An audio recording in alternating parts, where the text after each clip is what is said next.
Hey, what's up guys, it's Kelly, welcome back to my channel and welcome to the start of a new reading vlog. So we've had a couple of days, we're a couple days into the vlog, but I figured I need to start it sometime, right? So I thought I would just pop in and let you guys know what I'm currently reading. I started Conjure Women by Afia Atakora and I am loving this so far. I'm 112 pages in, which is just over a quarter, and it is so good. I was obviously expecting it to be good. This is my book club pick of the month for the Lamentable Library. If you're not part of it, then you should join us at the Discord in the description. Yeah, I wouldn't have picked it if I thought it was going to be shit, right? But I don't think I was expecting the prose to be like as marvelous and as lyrical and as lush and descriptive and just the prose is exceptional.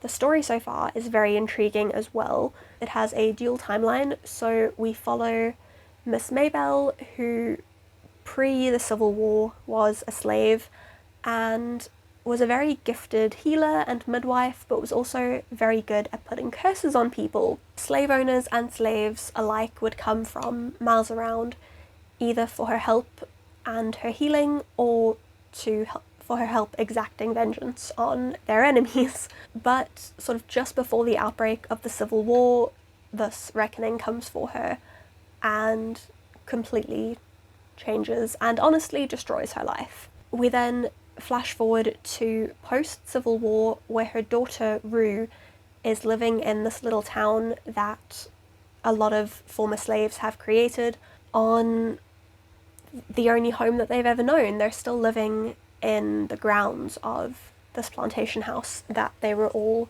slaves at. They've created this little town, this little settlement where they're all trying to move on with their lives. Rue has kind of taken her mother's place in the community, so she has become sort of the healer and the midwife, but she did also learn how to cast curses, although at this point that doesn't seem to be utilized as much. At this point people are definitely calling on her more for like helpful magic, good magic, shall we say. However, one of the babies that Rue helps deliver seems to come out wrong. He has milky white skin that's kind of patterned almost like a snake. He has these like diamond scales almost, and his eyes are pure black. And from the time that this baby is born, a sickness seems to start spreading through the community, focusing in on babies and on children. And where I'm at the moment, all eyes are starting to look at Rue and wonder if she could be causing this. You know, is this a curse that she's putting on them, that she's putting on the community? Or is this like a punishment from God for them trusting in these alternative healing remedies and even her good magic? You know, could this be like a punishment for the magic that they've been asking her to use on their behalf? This is combined with and compounded by the arrival of this traveling preacher who is very charismatic, but very definitely problematic. He is super shady. You just get like really bad vibes from him every time he's on the page. He hasn't actually done anything that bad yet, but you can just tell that he is very shady and that he's definitely up to something, and I don't know what it is yet. Like he's clearly a charlatan, but I don't know what his game is yet, and I'm just so intrigued by him. But honestly, every time he's on the page I'm just like, can't. Even though he is actually a secondary character, he's kind of the one that's come to life for me the most, and we've hardly spent any time with him. Like Rue's trying to keep her distance from him because she fully believes that he is a fraud and she doesn't want to be wrapped up in all of his nonsense. So we haven't even had that much interaction with him, but just every interaction that we have had with him has given me such an icky feeling, and I don't trust this man as far as I can throw him. And he's so well written and his character's been so well created that you get such a strong ick factor from such a slight presence, and it's just, this book so far is so good. I cannot recommend it highly enough. So today was a bit frustrating because we went out to the shop to get stuff for lunch. We decided we were going to have burgers and chips for lunch, and we had potatoes and Alan had burgers, but we didn't have rolls and I didn't have burgers, so We went out to the shops, bought everything that we needed, got home, I started chopping the potatoes, had just put them in on their first cycle in the air fryer, and our power went out because we'd forgotten to check the load shedding schedule.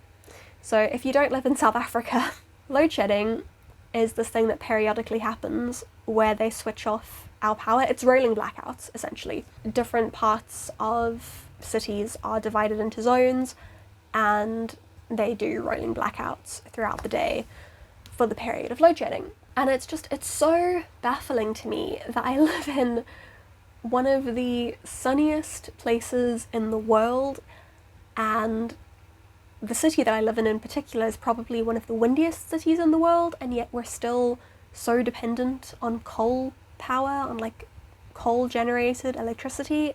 I'm like 95% sure that most of our country could be run on solar panels even through winter because South Africa has so much sun.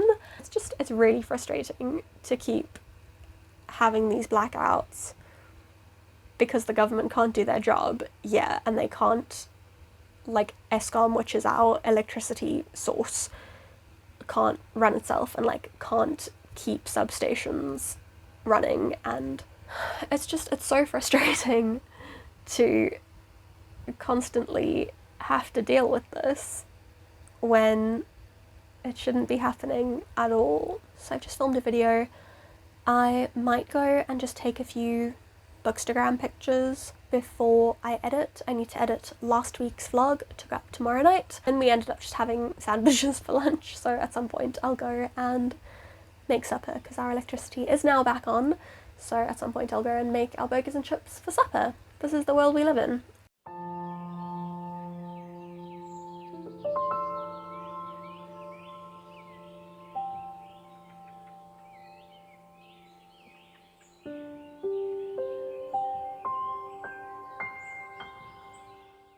So basically, I'm just here to say no one does Yearning quite like Laini Taylor. You guys, I mean, I loved the ship in the first book, like I really, really loved it, but oh my gosh, it's just, I don't even have words for how much I'm loving this book. The writing is so beautiful, and I know I've already said that, but it's so much better than I even remember it being. Like, the thing that I loved so much about Strange the Dreamer was how beautiful the writing was, and this is just next level. Every time she describes a new scene, I just am flabbergasted by how good she is. She's phenomenal. The relationship in this and the way that it's progressed from what it was in Strange the Dreamer is just... I love it so much. I love this book so much. I've heard such conflicting things about it. So some people really, really loved it and some people really hated it.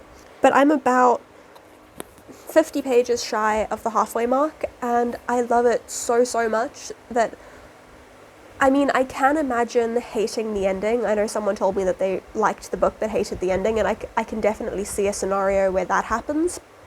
But I can't actually imagine not loving this book. I think even if it carries on the way it has, even if I hate the ending, this, I think, is just going to be a favourite because it's so phenomenal, and it's making me feel so many things, just like my cat who's busy having an emotional crisis. It's something that I haven't quite experienced since I read The Night Circus, where the world is just so immersive that every moment that I'm not reading this book, I'm thinking about it and I'm imagining the places and the characters, and I could probably sit here for another 10 minutes just rambling about how much I love it and repeating the same things over and over again, but I'm not going to do that. I'm going to sit down and actually read it. Also, I was expecting I was expecting the main storyline, obviously, but there are two kind of side plots happening at the moment, both of which I think are going to end up being quite crucial, and I'm really enjoying both of those, which when they started I was kind of meh because I just wanted to get into the real action, but I'm so fascinated by what's going on in the background there. It's really difficult because on the one hand I really just want to be where Laszlo is, following that storyline and just seeing where things go there, but then I'm also just so intrigued by these other little things that are happening, and I keep wanting to go back to those stories, but I also don't want to leave Laszlo, and it's all very conflicting. But yeah, so far this has just been a glorious reading experience. So I definitely see myself finishing this before I go back to Conjure Women, because I don't think I can actually put this book down for an extended period of time, because I think the longing to be back in Weep will be too intense. So I'm just going to give in and I'm going to carry on reading it. And Becca, Gavin, Ashley and Cody are doing a live show tonight, so I might watch a little bit of that and get some reading done while that's on, and then hate myself tomorrow for not getting enough sleep. So I'm about 40 pages away from the end of Muse of Nightmares, and I'll definitely finish this tonight, which is why I've just extended the vlog for a day, because I just wanted to finish it in this video. And I'm so scared. Based on like people's reactions to it and things that I had been told, I was expecting it to end one way, like I was expecting a thing to happen. And a couple of times throughout the book, it's seemed like the moment that the thing was going to happen, and then the thing kept not happening. And it's now at the point where if the ending I'm expecting comes to pass, it's just going to be really, really cruel. And I'm not sure I can handle it. So I'm going to finish it off. I might die. Let's see.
It was perfect.